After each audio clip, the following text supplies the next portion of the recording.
84% നിരക്ഷരരായിരുന്ന ഈ രാജ്യത്ത് ഇതിനു മുൻപ് തെരഞ്ഞെടുപ്പിൽ വോട്ട് ചെയ്തിട്ടില്ലാത്ത പുതിയ 10 കോടി, ആകെ 17,30,00,000 വോട്ടർമാർ 1951 ആദ്യമായി വോട്ട് ചെയ്തപ്പോൾ അതിൽ 10 കോടി പേരും പുതിയതായി വോട്ട് ചെയ്തവരാണ്.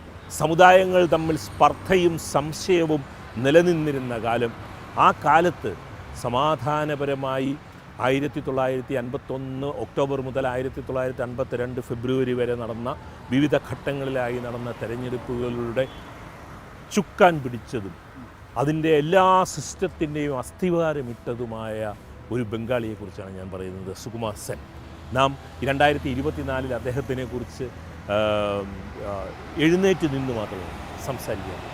പണ്ഡിറ്റ് ജവഹർലാൽ നെഹ്റു ഇന്ത്യൻ പ്രധാനമന്ത്രി നിശ്ചയിക്കുന്ന സമയത്ത് പീപ്പിൾസ് റെപ്രസെൻറ്റേഷൻ ആക്ട്, അതായത് തെരഞ്ഞെടുപ്പ് നടത്താനുള്ള നിയമം പോലും വന്നിട്ടില്ല.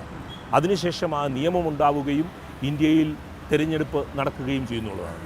ആദ്യത്തെ തെരഞ്ഞെടുപ്പ് നടക്കുമ്പോൾ 17 ബ്രിട്ടീഷ് പ്രവിശ്യകളും 560 നാട്ടുരാജ്യങ്ങളുമായി വിഭജിച്ച് കിടന്നിരുന്ന ഒരു രാജ്യത്ത് ആണ് ഈ സുകുമാർ സെൻ ബാലറ്റ് പെട്ടികൾ എത്തിക്കുക, തെരഞ്ഞെടുപ്പ് നടത്തുക, സ്ഥാനാർത്ഥികളെ നിർണ്ണയിക്കുമ്പോൾ അത് പരിശോധിക്കുക, അങ്ങനെ തെരഞ്ഞെടുപ്പ് നടത്തുന്നത്.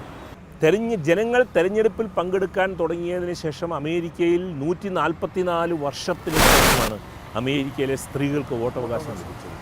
അതുപോലെ തന്നെ ബ്രിട്ടനിൽ വോട്ടവകാശം ലഭിച്ചതിന് ശേഷം 100 കൊല്ലങ്ങൾക്ക് ശേഷം ഇന്ത്യയിൽ ആദ്യം വോട്ട് ചെയ്തപ്പോൾ തന്നെ ഇന്ത്യയിലെ സ്ത്രീകൾക്ക് വോട്ടവകാശം ഉണ്ടായിരുന്നു എന്നുള്ളതാണ്. ഈ ഇലക്ഷൻ കമ്മീഷൻ, ആ ഒന്നാമത്തെ ഇലക്ഷൻ കമ്മീഷൻ ഉണ്ടാക്കിയ സിസ്റ്റം അനുസരിച്ച് വർക്ക് ചെയ്തതുകൊണ്ടാണ് ഇന്നും ലോകത്തിലെ ഏറ്റവും ഉദാത്ത ജനാധിപത്യ തെരഞ്ഞെടുപ്പ് പ്രക്രിയയുടെ ഭാഗമായി ലോകത്തിലെ എല്ലാ രാജ്യങ്ങളും ഇന്ത്യയെ ചൂണ്ടിക്കാണിക്കുന്നു.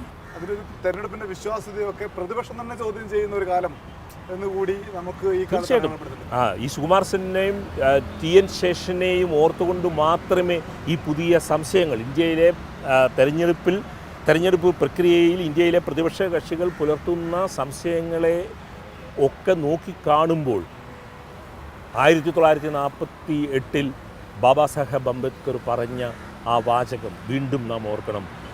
ഇന്ത്യൻ ഫെഡറൽ സംവിധാനത്തിൽ വിശ്വാസമുള്ള ഒരു രാഷ്ട്രീയ പാർട്ടിയോടും ബാധ്യതയില്ലാതെ സ്വതന്ത്രമായി നിൽക്കുന്ന ഒരാളായിരിക്കണം ഇലക്ഷൻ കമ്മീഷൻ എന്നത്. അതെ, എന്തായാലും നീതിയുക്തമായി തെരഞ്ഞെടുപ്പ് നടക്കട്ടെ എന്ന് നമുക്ക് ആഗ്രഹിക്കാം. Thank U.